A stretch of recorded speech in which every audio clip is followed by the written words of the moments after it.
Coucou, coucou, salut mes abonnés, j'espère que vous avez aimé cette vidéo, j'espère que vous avez aimé cette petite chanson de Myriam Makeba. Bienvenue sur Live AQ avec mes abonnés, bienvenue, je vous souhaite la très bienvenue. Alors, cette deuxième partie de notre vidéo sur Myriam Makeba je vais vous donner quelques détails à propos de Myriam Makeba, sur son parcours, sur sa vie. Alors, c'est parti.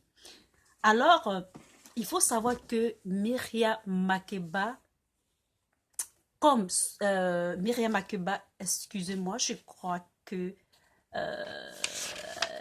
oui, j'ai la note. Alors, il faut savoir que comment a été la connexion de Myriam Makeba avec l'Algérie. Le titre de cette vidéo, je l'ai intitulé l'Algérienne Myriam Makeba, son parcours.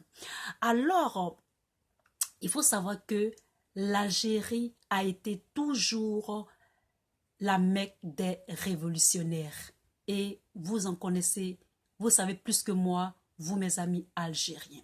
Elle reste unique et égale à elle-même. Et ces vidéos-là ont été demandées à mes abonnés. Pour tous ceux qui la visionnent, je vous souhaite la bienvenue. Prenez le train en marche. Prenez cette petite allocution sur Myriam Makeba en marche.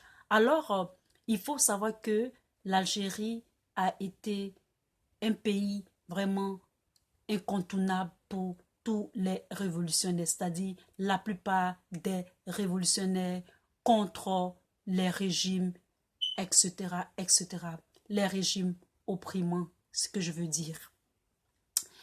Et Myriam Makeba, son vrai nom, je l'ai déjà dit, elle s'appelle, si je vais traduire son nom c'est « Tu ne peux que t'en prendre à toi-même ».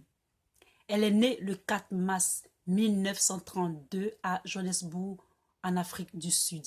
Et elle décède en 2008, précisément le 9 novembre.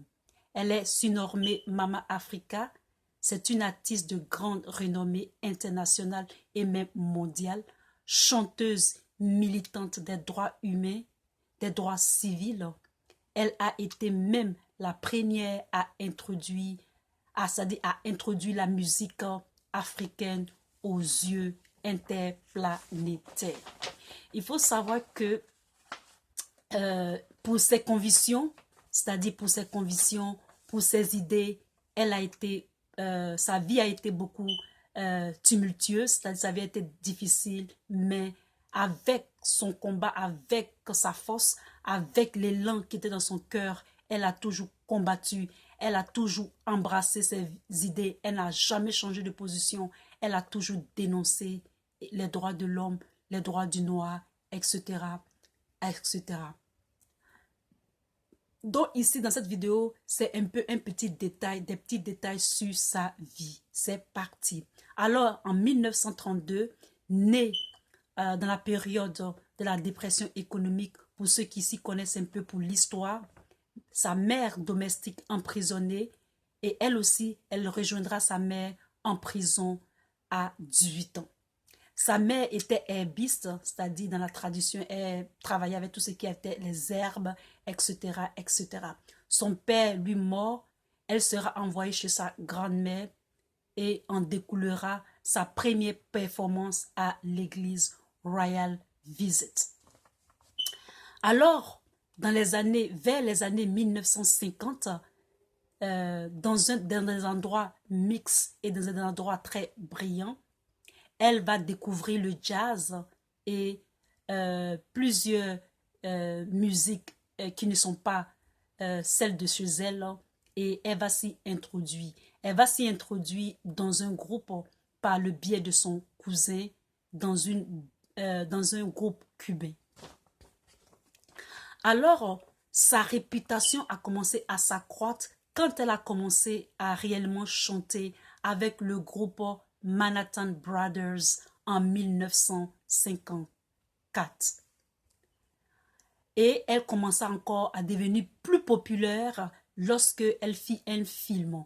Et après ce film-là, c'est-à-dire le film qu'elle a réalisé, Comeback Africa, quand elle a réalisé ce film-là, les autorités sud-africaines n'ont pas du tout aimé ce qu'elle a fait dans le film. Donc, elle décida, entendant les échos, elle décida de continuer sa carrière plus hors de l'Afrique du Sud.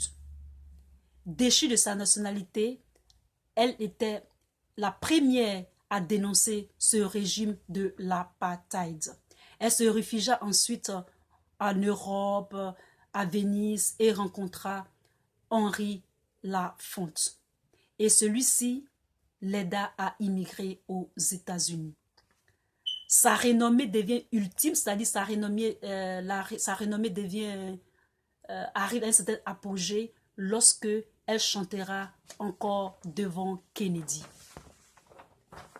Et il faut savoir un point très important dans la vie de Miriam Makeba, c'est que c'est à la mort de sa fille, ok, qu'elle constatera qu'elle a été déchue de sa nationalité sud-africaine parce qu'elle dénonçait tout ce qui était oppression et tout ce qui était contre les Noirs sud-africains en Afrique du Sud. Ce qu'il faut remarquer, c'est que Miriam Makeba, malgré ses convictions, elle a lutté. Il faut savoir qu'il faut lutter. Rien n'est impossible. Le régime de l'apartheid était un régime très oppressant pour les Sud-Africains. Les Blancs sud-africains ne pouvaient nulle part aller, les Noirs ne pouvaient nulle part aller, l'oppression était là, les inégalités étaient présentes, mais le peuple sud-africain a pu sortir de ce engrenage, de ce joug de l'apartheid pour que les droits soient égaux. Donc nous, en tant qu'Africains, qui disons que l'Occident nous a oppressés, etc., etc., eux, ils ne sont pas avec nous. Comment est-ce que nous, on ne peut pas nous enlever? Nous, on ne peut pas sortir du joug. On peut sortir du joug. Il faut regarder ces révolutions-là un peu partout dans le monde et essayer de copier ces révolutions-là pour que nous soyons libres. Nous soyons libres dans nos idées, nous soyons libres dans nos convictions et nous soyons libres dans tout ce que nous faisons. Si vous avez aimé cette vidéo, mettez un thumb up pour votre Lily, votre Lisa. Abonnez-vous surtout et à très bientôt. Peace, bye, je vous aime.